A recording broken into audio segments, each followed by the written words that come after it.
by a silver-haired old lady with a honk if you love Jesus sticker on the bumper of her car. Like Pagitt Radio, AM 950, 1150 AM. 950 is the tuner in your car. Yes. The clock radio should say 1150. Don't confuse the Don't two. get confused, because if you go to 1150 AM, it could give you a whole other experience. So it's 1150 in the morning.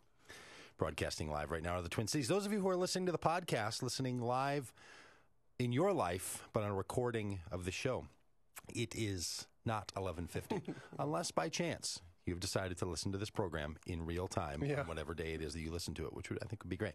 Hey, if you do listen to the program live, if you listen to it on the podcast, let us know over there on Facebook. Go to the Facebook group. Join the Facebook group. You know, what happens when you do that, and the reason that we're big into this Facebook grouping thing around here, is it tells other people that you're listening to the program. It connects your lived experience with the life of your friends on that internet site. And then they find out about the show, and then they join in, and we have all kinds of good things going on. So, this is our little conversation around here that we call Cripes, Come On, and You Got to Be Kidding Me. This is where we raise something that's happened in the last week or so that deserves a Cripes, and we've been suggesting that we're going to light a Cripes candle at the Christmas season. It's in the works. It's in the works, the Cripes candle, 2011 edition.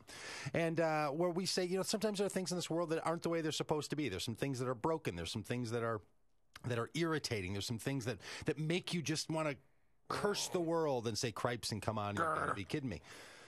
And then we have decisions to make about that. Are we going to live as those people that are just crabby? Are we going to live as people who are just having a difficult time in this world? Or do we want to transcend that and become those who live in the kind of in the world the way that we want to? So we end the second hour with a Right On. Now, many people have told me that this is their favorite part of the radio program. Oh, yeah? Yeah. How many? Well,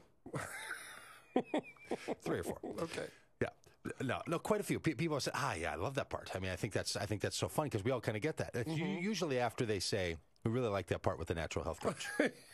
And they say, and we like that Cripes. Come on, you got to be kidding me too. Yeah, that's all fine too in the first hour. Well, yeah. And so that raises a little bit of pressure for a fellow, right? When he feels like, hey, what if this is somebody's favorite thing? You got to come up with a great Cripes and come on, and you got to be kidding me every week. And it's hard because I never want to do a Cripes and come on, you got to be kidding me that really does hurt people's feelings. Oh, yeah? So I'm cutting things off the Cripes, come on, you got to be kidding me list all day long.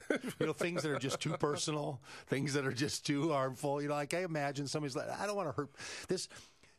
This little segment is not meant to be the one where I bear all of my true grievances. Yeah.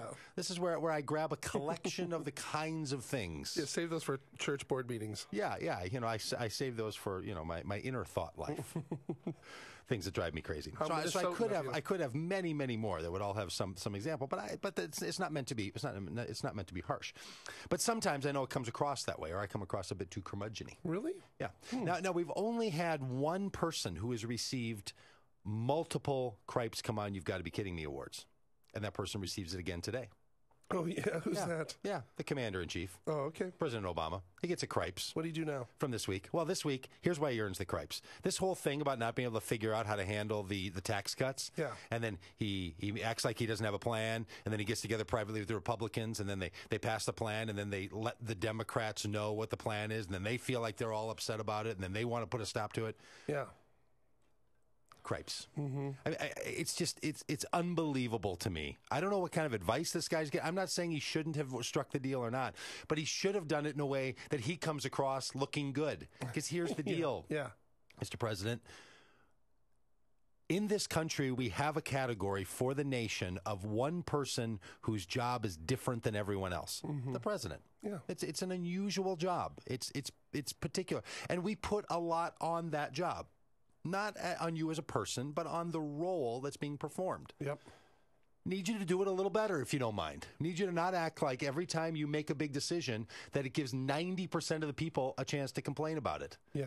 Yeah. Could you just come up with something at some point that 90% of people that I talk to, and I talk to people across the spectrum, talk to people who are full-on socialists, I talk to people who are full-on, Bachmanites, right? They're just on the whole spectrum.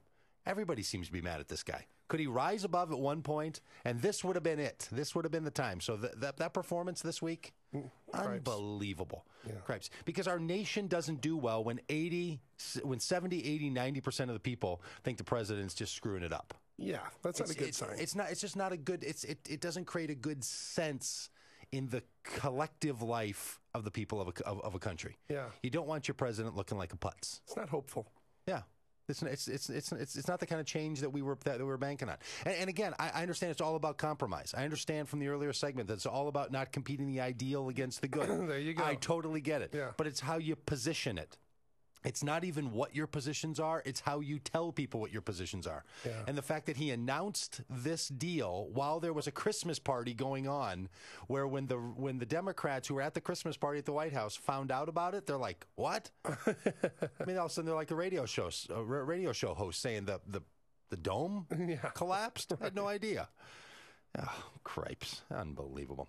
All right, the come on. The come on goes out to people. Now, you're going to think this is a little funny that I've been giving the come on to this one. You're going to think it's a little odd. You're going to think it's a little ironic. Bring it. Or as people in my family would say, a little ironical. The come on goes out to people who the day after a snow event still think they should have time to recover. The next day. People who are complaining about it today.